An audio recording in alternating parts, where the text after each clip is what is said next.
dont les relents sont forcément politiques. Comprends? Et ça, c'est important de le notifier d'abord, parce que nous qui vivons la situation, c'est important déjà de le notifier. Alors, pour être beaucoup plus précis, ne pas monopoliser l'antenne, c'est que ce que nous vivons effectivement une catastrophe humanitaire. Ça, il faut l'avouer. Je ne vais pas ici alarmer les uns et les autres, mais nous-mêmes avons traversé... Non, il faut tout dire. Il faut tout dire. Il ne faut pas faire l'économie, n'est-ce pas, de ce que vous vivez. Il faut tout nous dire. Parce qu'on veut être, n'est-ce pas, on veut être informé de la situation en temps réel. D'accord. Donc, la situation, les premiers foyers de tension déjà partent à partir de Tunisie. À partir de Tunis, déjà, les premiers foyers de tension partent à partir de Tunis. Et il y a une autre ville qui a été donc répertoriée qu'on appelle Nabel. Donc, c'était les deux zones qui étaient directement indexées. Là où il y a eu des arrestations en masse, où il y a eu effectivement des foyers de tension. Et donc, ce que nous vivons, c'est que à partir de la production du communiqué officiel du président de la République, je pense que ça a été une sorte de caution au niveau des communautés tunisiennes pour s'acharner effectivement sur tout ce qui est noir. Je précise ici sur tout ce qui est noir, sans distinction. Voilà. Moi, je suis ivoirien, mais je dis qu'on s'acharne sur tout ce qui est noir. Donc, c'est ce qu'on nous on qualifie à la limite de négrophobie. Parce que c'est ça, comme ça, il faut apprécier les choses. Et donc, c'est des rafles systématiques, c'est des agressions, c'est des violences policières qui sont exercées sur le peuple noir. Et c'est ça. Donc, de Tunis, ça déborde jusqu'au niveau de Nabel et ça s'intensifie au niveau même de Sfax. Il y a de cela 4 jours. Sfax était le foyer de tension. Sfax c'est une ville qui est pratiquement au sud pratiquement de la Tunisie, là où se passe beaucoup de machins là. Et donc, elle a été l'objet d'attaques par les communautés tunisiennes sur nos populations, c'est-à-dire sur les Noirs, en règle générale. Alors, le message aujourd'hui qui circule pour nous mettre effectivement en situation de vulnérabilité, c'est que les propriétaires de maisons reçoivent directement des injonctions des autorités policières demandant effectivement d'expulser les Noirs. Où je vous parle, je suis sur le coup d'une expulsion parce que moi j'étais expulsé carrément de là où j'étais parce que je vous ai dit que j'étais un peu en réclusion quelque part et donc j'ai été donc expulsé. Alors, tout ce qui est boulot, faut pas y penser parce qu'il faut avoir un toit d'abord et puis aller au boulot. Donc, boulot, maison, ça c'est des choses sur lesquelles on ne revient pas parce que tout le monde est sur le coup de ces menaces-là. On comprend?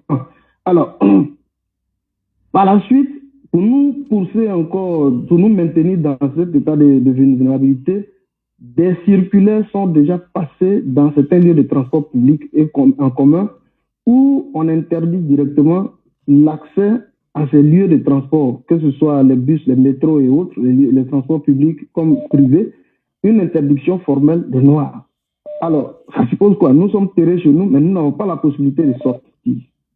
Et ça, c'est l'une des causes les plus difficiles, parce que quand on est bloqué, moi je vais vous dire, moi j'ai dormi pratiquement à la belle étoile, mais j'ai vu certains de mes compatriotes dormir dans des champs d'olives, et beaucoup n'ont pas précisé ça. Moi j'ai même des vidéos, j'ai même que des gens que j'ai filmés, mais pour leur dignité, j'ai pas voulu mettre ça sur les réseaux sociaux, mais qui ont dormi dans des champs d'olives, parce que moi je suis dans une zone beaucoup plus en retrait. Ouais. Donc, le problème n'est même pas forcément au niveau de Tunis, mais ça a pris une proportion nationale. Et c'est ce qui est grave. Comprenez? Alors, aujourd'hui, de quoi il s'agit? On est ici avec vos interventions sous les de Paris, Nina la Lyon, comment il s'appelle, KGB le Gourou, Okosisi, je veux dire, avec toutes les interventions qui sont faites, il y a eu un écho. Alors, on va amener l'ambassade de Côte d'Ivoire à se bouger le cul.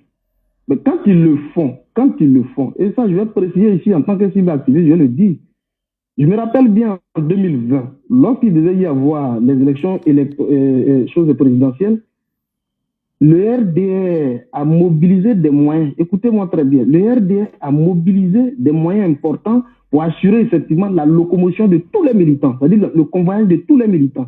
Des points focaux ont donc été indiqués où on a mis à disposition des moyens de convoyage de leurs militants pour ne serait-ce qu'aller se faire enrôler sur la liste électorale et de constituer un État électoral. Ça veut dire que l'État de Côte d'Ivoire a des moyens conséquemment pour... Oui? Non, on t'écoute. On t'écoute. Ça veut dire que l'État de Côte d'Ivoire a conséquemment les moyens pour financer cette catastrophe humanitaire auxquelles nous sommes directement confrontés. Je parle des élections de 2020. Par suis témoin. Et vous voyez. Alors, au jour d'aujourd'hui, ce à quoi nous sommes en train d'aller allègrement, c'est une catastrophe humanitaire. Je te dis bien une catastrophe humanitaire. Et l'État de Côte d'Ivoire se contente juste de prendre un communiqué laconique, et à la limite, comment on va dire ça, un communiqué laconique, désintéressé, pour demander de se rendre sur les lieux au niveau de l'ambassade. Mais la difficulté qu'on a, la difficulté majeure qu'on a, c'est les tracasseries routières, les barrages policiers. Alors, quelle est la garantie formelle qu'on donne à un ressortissant qui est dans une zone beaucoup plus reculée, quelqu'un par exemple qui est au niveau des Sfax, quelqu'un qui est au niveau de Sousse, quelqu'un qui est par exemple au niveau de Monastir. Mais quelle est la garantie qu'on donne?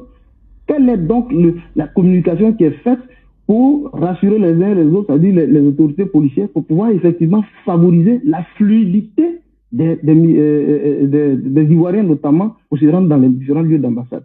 Ça, c'est une réalité. Et vous voyez, il y a un qui a évoqué tout à l'heure, lorsque tu sors de ton quartier, effectivement, ça c'est vrai, c'est des faits isolés, mais c'est vrai.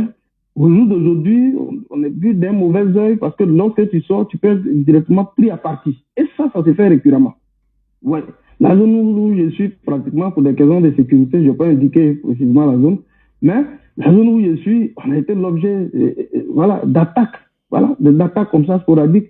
Et l'intervention policière se fait généralement 2 heures, 3 heures après. Mais après, quand ils viennent, c'est les dégâts qui sont constatés. Et ça nous met effectivement dans une sorte de hantise. Ce qui fait que l'opération pour le départ volontaire n'a pas un succès en tant que tel parce que les gens ont des difficultés. Pourquoi se rendre dans les ambassades? Donc, ce que nous exigeons aujourd'hui, avant même d'avoir que je salue la société civile au niveau de SOS Solidarité qui a initié une marche le 25 février dernier, nous ne comprenons pas Kandia Camara. J'ai fait une vidéo lorsque Kandia Camara était venue ici en villégiature, je crois que c'était dans les années 2022. Elle était venue ici en villégiature dans le cadre d'un sommet ici, où elle est venue avec Adjoumani. Ils sont venus simplement parader. Mais je vous le dis, les informations qui lui parviennent, c'est que des Ivoiriens qui, la plupart ici, sont au niveau de la Tunisie, sont des gens qui sont issus de l'ancien régime, c'est des hommes qui sont pratiquement des opposants. Attends. Allô? Tu dis que Kandia, oui. Elle pour elle, ceux qui sont en Tunisie sont les opposants de l'ancien régime Gbagbo, c'est ça, non? Voilà les informations qu'on lui a dit. Moi, j'ai même fait une vidéo lorsqu'elle est venue pour l'accabler parce que on avait initié dans le temps un projet de lutte contre l'immigration clandestine, tout. Et c'est un leader. Lui ont donc soumis le projet. Mais au dernier moment, on lui a dit que ceux-là, c'est des gens de l'opposition, GPS. Je suis obligé de citer des partis politiques parce que, voilà, je ne peux pas mettre la connotation politique dedans. Mais quand je vois des sorties un peu maladroites, des gens comme les nains de Pau et autres, je suis obligé de réagir dans ce sens-là. Et donc, elle a eu à faire une politique un peu sur la base d'approche sélective des Ivoiriens au niveau de la Tunisie. Et ça, c'est grave. Aujourd'hui, elle a tous les rapports. Donc, pour elle, elle ne se voit pas, pour la plupart, elle ne se voit pas en train de descendre dans l'arène pour sauver des gens qui sont en situation de détresse.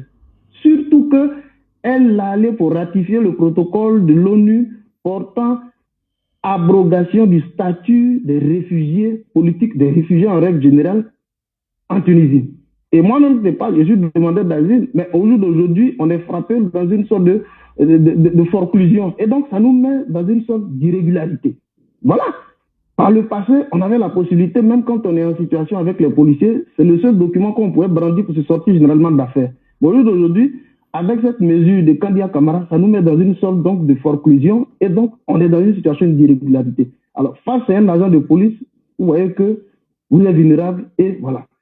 Donc, moi, je me demande bien, parce que je le sais que malgré nos appels de détresse, ce gouvernement-ci n'apportera pas une réponse rapide, concrète à la situation que nous sommes visiblement en train de vivre